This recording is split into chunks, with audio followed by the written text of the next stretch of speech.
Hey everybody, welcome back to RPG Imaginings, and we are celebrating 1,000 subscribers on the channel. Thank you everybody for watching and subscribing and being a part of our shared hobby. And so in celebration of 1,000 subscribers, I wanted to share what I think is one of the best written campaigns for role-playing games out there. And part of its majesty is not only how it is organized as a role playing campaign, but also the fact that it is highly flexible in terms of what GMs can do with it. And also, it has one of the most interesting and best handouts that exists for a role-playing game, in my opinion. And in front of you, you see the handout. It says Dracula Unredacted. And so the novel, of course, is by Bram Stoker. And so we see this written on the front cover of the book. But it was unredacted by Gareth Ryder, Hanrahan, and Kenneth Haidt. And of course, many of you in the audience will know that Kenneth Haidt is of association with Pelgrane Press, and he's worked on a lot of role-playing games, including what this game is for, which is Night's Black Agents, and he has also worked on Trail of Cthulhu, and he has a fantastic history within the industry. And so Dracula Unredacted is Bram Stoker's novel, with some aspects of the original drafts of the novel restored, some aspects of the novel written in, and annotations on it as well. And so I haven't gotten a chance to actually compare this to Bram Stoker's published novel. That's something that I want to do in the future. I just think that that's a really interesting option of this, that it is based off of a real novel, so that even if players feel like they have some familiarity with the novel, this handout is going to throw curveballs at them. And so just a couple things to point out right out of the gate. So this is a really good indication of what you will see on various pages throughout the novel. In the three different colors of ink indicate three different time periods in which people are interacting with Dracula. There will be spoilers for this campaign. It's called, the Dracula Dossier. So, one of these, I believe the black is 1940s, the green is 1970s, and the red is present day. And as I turn the page, there is a letter here from Peter Hawkins, which I believe was part of one of the first drafts of Dracula. And then this portion right here from the Manchester Courier referring to earthquakes in Romania. Apparently there was a big aspect of the original draft of Dracula that tied Dracula's timing of his resurgent in with earthquakes in Romania. And an aspect of Night's Black Agents, to my understanding, is that vampires can be created in a whole bunch of different ways. And the question is whether or not the vampire appeared as a result of some evil, some sort of connection to religion of some sort, like Christianity, or whether or not there is a scientific reason for having a vampire or a spiritual reason. And so this handout is designed to not only be a semi-familiar novel, being an actual novel to people, but to just drop clues of what could be true about the campaign situation to players. And so I'm obviously not going to flip through the whole thing, but when, every couple of pages or so, you'll see some annotations, and it's up to the players to decide what's going on. One thing that really surprised me when I first got Dracula Unredacted is that there is no part of this book that explains the timing of the annotations. It doesn't explicitly specify black is 1940s, red is modern times, and green is 1970s. That's something that I had to figure out by looking at several annotations. And yeah, you don't have to go too far, I don't think, to figure it out. But I think that it's really interesting that it really is treated as if it's a file that players get handed by the GM that has tons of information in it. And the idea behind this campaign is that what Bram Stoker wrote is not fantasy, but in fact an actual after-action report of the experience with Dracula. So let's take a look at the back. Dracula is real. Bram Stoker's classic tale of horror is not a novel, it's an after-action report describing an attempt to recruit a vampire as a spy. Operation Edom redacted the text, concealed vital material and key players, and released it as fiction, as disinformation. The original unredacted document they locked away in MI6's most secret vault. 3 generations of analysts in 1940 and 1977 and in the present day annotated the text, tracing the secret history of Count Dracula through the 20th century. Now, that unredacted document is in your hands, the key to the Count's fiendish plans, the ultimate revelation. Dracula Unredacted. Read it and become a target. Stands alone as the revelation of Bram Stoker's true agenda.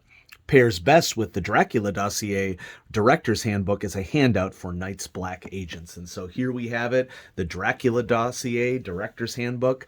I bought this copy at my FLGS. I saw it on the stack as they had restocked their RPGs, and I knew its reputation. I had had this on my list of campaigns to get for a long time, because one of the things that I'm doing is I am trying to research the modern and less modern history of great campaigns, just so that I can, do the best that I can with the formulation of my own campaign. I have a great group of players who have been working together, and we've been having an awesome time for the last 4 years. And this has a reputation, I think, for a very good reason, as an awesome campaign. Now, I haven't run it. I haven't even read all the way through it, but I still wanted to showcase it on the channel as a really great product that, when paired with the handout, really makes for an interesting foray into role-playing. Now, I've read far enough into the campaign to know that this is probably my favorite Pelgrane Press product that has ever been released. And the reason for that is the way that it is organized and the advice that it gives to game masters. Unlike most role-playing campaigns, the Dracula Dossier is organized with what I would consider to be maximum planning potential for a game master to respond in situ to what players are doing at any given moment. In other words, rather than front-loading the effort in your game, it comes down to more, and this speaks to me as a game master, reacting more to players' ideas and truly making the campaign a player-driven experience. This is how I think about a campaign as a game master, this book. And so its organization, as you can see in the table of contents, is that you get a blurb in the beginning about Operation Edom, the basics of the basic layout of the campaign, as well as some options. Another set, a variety of questions that you would ask in working through the campaign or using aspects of this book. Some information on the 1894 network, including some of the classic characters of Dracula. And making an appearance in this is Kate Reed, who apparently was a major character in an early draft of Bram Stoker's Dracula and is given space in this game. Opposition forces, in other words, significant NPCs that the players may encounter. Some additional forces that are really just here for players to use. People of the campaign. Here's 1940, 1977 people, 2011 people.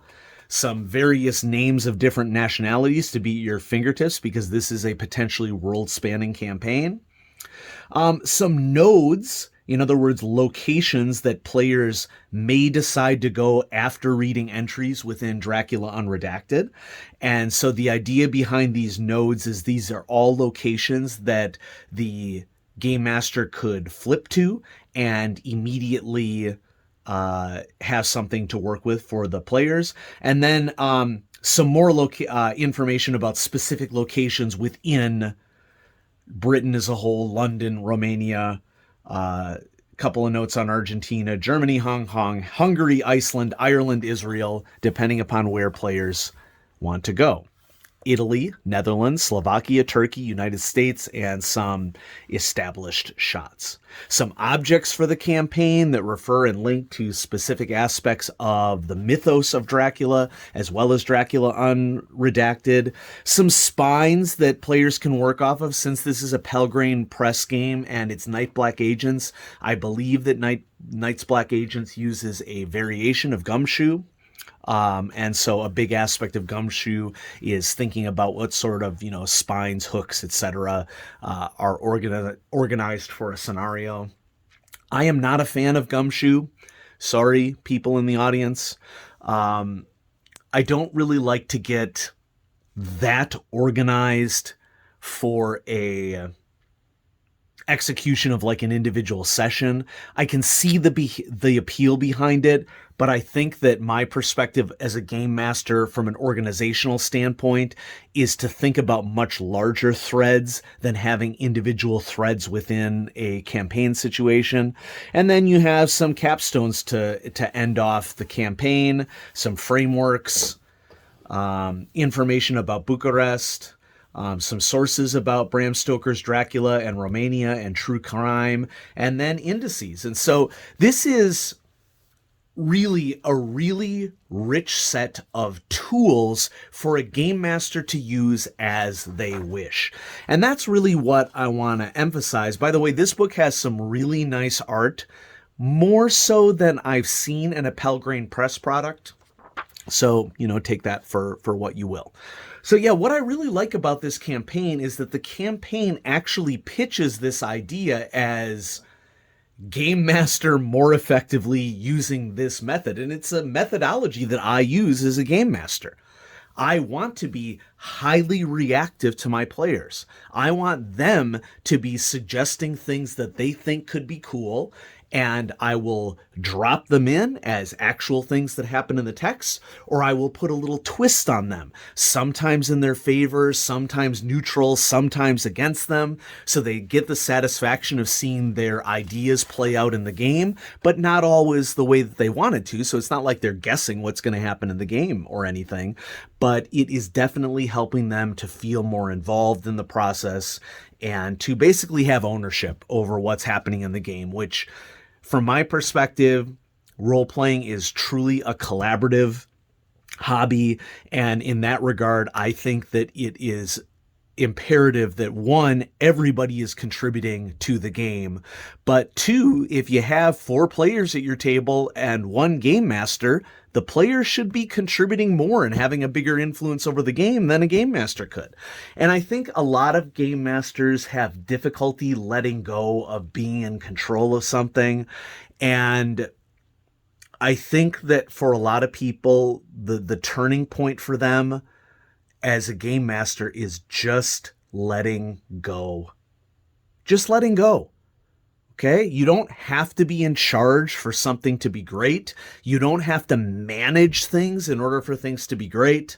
I think it's the distinction between being a game master leader and being a game master manager.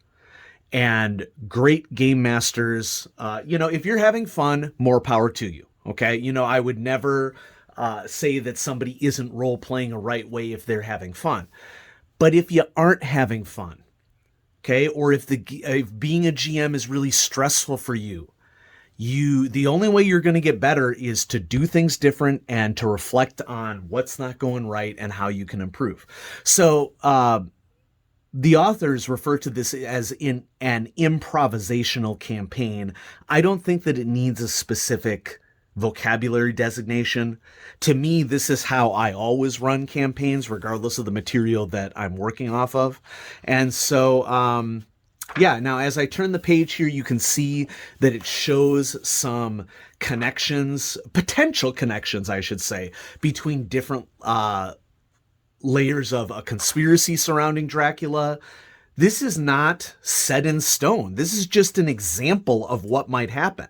And notice, I think that this is as a teacher and being someone who spends a lot of time thinking about metacognition, it is really wise for them to include these blank boxes here on this diagram, because it sells the concept that this is something that the keeper should be crafting and the player should be crafting rather than just following.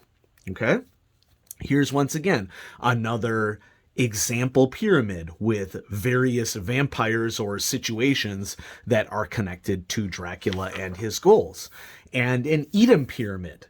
You don't even have to have the main villain. Well, arguably Edom and Dracula are both villains of the campaign, but you don't have to have Edom be defined in a certain specific way.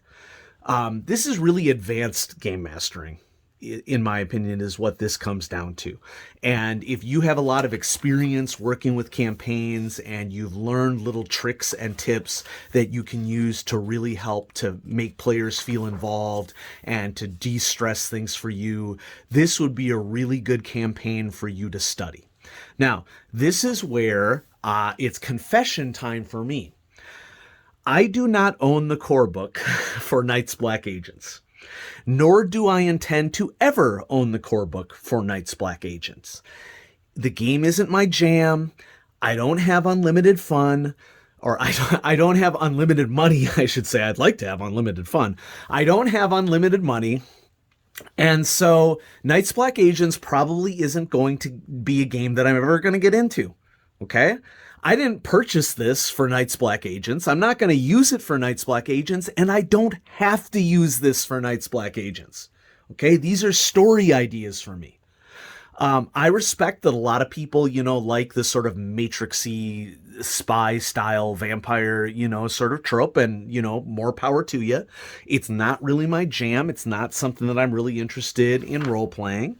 But this campaign, honestly, could be ported to so many different systems so easily. Most of the mechanics in what I've read so far, and I've only read about 35 pages in, are easily portable to other games. I could see this being run in Call of Cthulhu. I could see this being run even potentially in Vampire the Masquerade. Role-playing is never really too much about the mechanics for me. It is all about story and character and situations and the choices that players make. And so I'm going to get a lot of utility and a lot of great ideas out of this book. And so, yeah, here I am in the 1894 network is where I most closely am related. And while I'm here, I might as well just go ahead and shout out my Miskatonic High bookmark. I'm a huge fan of Miskatonic High as a comic book, and it's a regularly kickstarted comic that releases 6 comics per year, and they have nice little add-ons like this. And so I got mine engraved with what I would consider to be my legacy character for Call of Cthulhu, Omara Dale. So that's a fun little show off for everybody. And then on the other side, another comic book, Lovecraft PI, Paranormal Investigator. I did not get as into this as I did Miskatonic High. I think I have excuse me, one of the major trade paperbacks for Lovecraft PI, but I just really couldn't get into it. But hey, check out both of these Kickstarters. There are many cases of each on Kickstarter, and check them out if you're interested in some Cthulhian comic book reading. And so, yeah, there it is. And I mean, this book is just chocked full of characters and personalities and weird monsters and all sorts of different cultures across the world. It really truly is, more than anything, a reference book than it is an established campaign situation. And as a game master, I just respect the heck out of that from a planning and response standpoint as a game master. So here we have a cool map of Britain and of Exeter and lots of different locations. This really is a really image-rich book for a Pelgrane Press product. A lot of the Trail of Cthulhu books do not have a lot of art. This was published in 2015, by the way, and so maybe enough capital had been raised by Pelgrane at that point from prior games that they were finally able to hire a lot of artists, and the art and the cartography is superb in this book.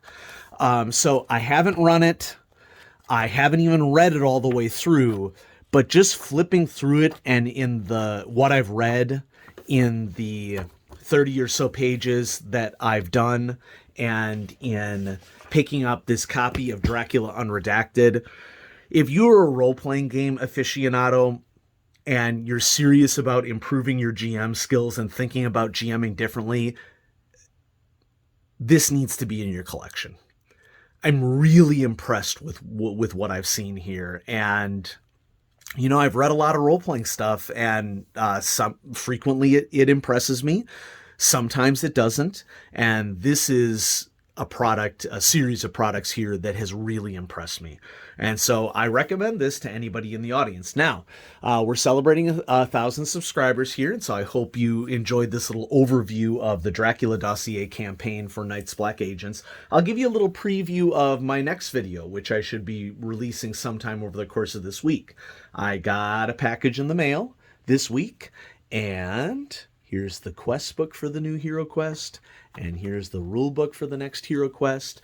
And I'm going to approach my video on Hero Quest probably in a different way. I mean, there's been a lot of videos released over the last couple of weeks of people receiving their copies of the new Hero Quest 2021 Hero Quest. And so I'm a little late to the game on a video for this, but I really want to treat Hero Quest as what it is, which is pretty much a simple version of a role-playing game light, if you will, that is mostly focused on economy and tactics and exploration and battle, and pretty much leaves out, or I should say relegates to text written in a book, the story elements of the game and any sort of NPC interactions that you would have. And if that's a loose definition of a role-playing game for you, fine. It's still very much a role-playing game. It is somebody literally sitting behind a screen, asking players what they want to do, and then responding to players. And so I think that it'll be an interesting thing to feature here on the channel, and I know some people have been interested in it.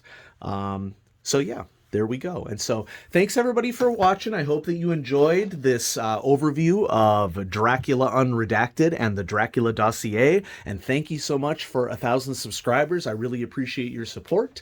And have a great evening, everybody. Bye-bye.